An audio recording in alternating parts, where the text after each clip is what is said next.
বাইদেউ ঘৰ ক'ত আপোনাৰ? আমাৰ এই নলঙা পাহাৰতলি। নলঙা পাহাৰতলিত কোনখিনি? এইফালে পাহাৰৰ কোনফালে? এইফালে পাহাৰ এই বগলৈ। পাহাৰৰ এইটো ৰাস্তা দি অহা যোৱা কৰে সদায় আপোনালোকে? চিংমাৰি গৈছে। চিংমাৰিত আহিব লগা হয়। মানে বাইদেউৰ নামটো কি? আমাৰ ৰূপালী বালাৰাবা। ৰূপালী বালাৰাবা আপোনাৰ নাম। এই অহা যোৱা কৰোঁতে কষ্ট হয় সদায়? কষ্ট হয়। এই দলংখন হেৰি এই কি কয় আমাৰ হেৰি চৰকাৰক কি ক'ব, কৰ্তৃপক্ষক কি ক'ব? এখন RCC দলং দিলে ৰাইজে কৈছে RCC এখন দলং লাগে বুলি। লাগে মানে অহা যোৱা মানে কষ্ট হৈ আছে আমাৰ ইয়াত দলংটো। হয় বৰ্তমান মানে লাগে দলং। হয় লগত লাগে। হয় আমাৰ এইফালে নলঙা পাহাৰতলিৰ পৰা এই চিংমাৰি মানে বজাৰ কৰিব মানে সদায় আহি যাব লাগে। সদায় অহা যোৱা কৰে। ছাত্ৰ ছাত্ৰী অহা যোৱা মানে কষ্ট অসুবিধা হয়। ঠিক আছে। কেনেকৈ আছে আৰু কেনেকুৱা সমস্যা আপোনালোকৰ? এইটো দলং আপোনাৰ আজিৰ পৰা 12 বছৰ আগতে 12 বছৰখিনি হৈছে প্ৰাক্তন MLA থাকাতে। এতিয়া সেইটো সময় কিছু টকা দিছিল, দিয়াৰ পিছত বাঁহৰ পৰা আপোনাৰ কিছু কাঠ চাঠ দি পোজ বনাই আমি ঠিক কৰিছোঁ।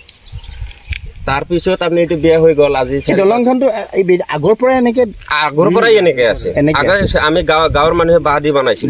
তাৰপিছত MLA পৰা আমি যোগাযোগ কৰি তাৰপিছত এইটো আপোনাৰ ঠিক কৰা হৈছে। তাৰ পৰা এইটা খাৰাপ হোৱাৰ পিছতে আমি পঞ্চায়ত লেভেলক জনাইছোঁ, ব্লক লেভেলতো জনাইছোঁ, কাৰো পৰা আমি সঁহাৰি পোৱা নাই। তাৰপিছত আপোনাৰ ওচৰতে কাষ চাপিছোঁ। আপোনাৰ মাধ্যমত যদি কামটো হয় ভাল হ'ব। আমাৰ ইফালে পাহাৰৰ তলতে আপোনাৰ আছে LP স্কুল আছে, আৰু ইয়াৰ পৰা আপোনাৰ নলঙা আপোনাৰ ME স্কুল তাতে যাব ছাত্ৰ ছাত্ৰী আছে। ছাত্ৰ ছাত্ৰীগিলা অহা যোৱা কৰাতে খুব হৈ যায়।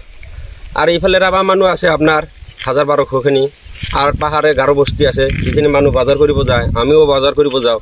আৰু পাহাৰতে বেপাৰীগিলা যাৱা সেইবিলাকো খুব অসুবিধা হৈছে। কি কি গাঁও আছে? ইফালে আপোনাৰ নলঙা পাহাৰতলি ৰাভা বস্তি, আৰু ইফালে আছে আপোনাৰ পূবত আছে নলঙা গাৰো বস্তি। আপোনাৰ ইফালে আমিতো লোকেল লাই আছোঁ। আমাৰ এই হুটিৰে পাৰ হ'বলগীয়া হয়। আৰু ইয়াতে আপোনাৰ 12 মাহে পানী থাকে। ছাত্ৰ ছাত্ৰীৰ কাৰণে খুব অসুবিধা। আপোনালোকে কি বিচাৰে এতিয়া? ইয়াতে আমাৰ একটাই দাবী চৰকাৰৰ পৰা যে ইয়াতে RCC দলং হ'ব লাগে, আৰু দলং হ'লে বহুখিনি মানুহৰ সুবিধা হ'ব। আপোনালোকে আগতে জনাইছিলে এই সম্পৰ্কত? আগতে জনাইছিলোঁ, আমি পঞ্চায়ত লেভেলত জনাইছোঁ, ব্লক লেভেলতো জনাইছোঁ, কিন্তু কাম হোৱা নাই। কাৰো পৰা আমি সঁহাৰি পোৱা নাই। অভাৱতে আমি সংবাদ মাধ্যমৰ কাষ চাপিছোঁ, যাতে হয়তো চৰকাৰৰ দৃষ্টি আকৰ্ষণ কৰি ইয়াতে আমি RCC বুলি খবৰ মানে এনি লাইভ 24/7 আৰু এনি লাইভ ডিজিটেল। যিকোনো খবৰৰ বাবে যোগাযোগ কৰক 9387734920 আমাৰ এই নম্বৰত।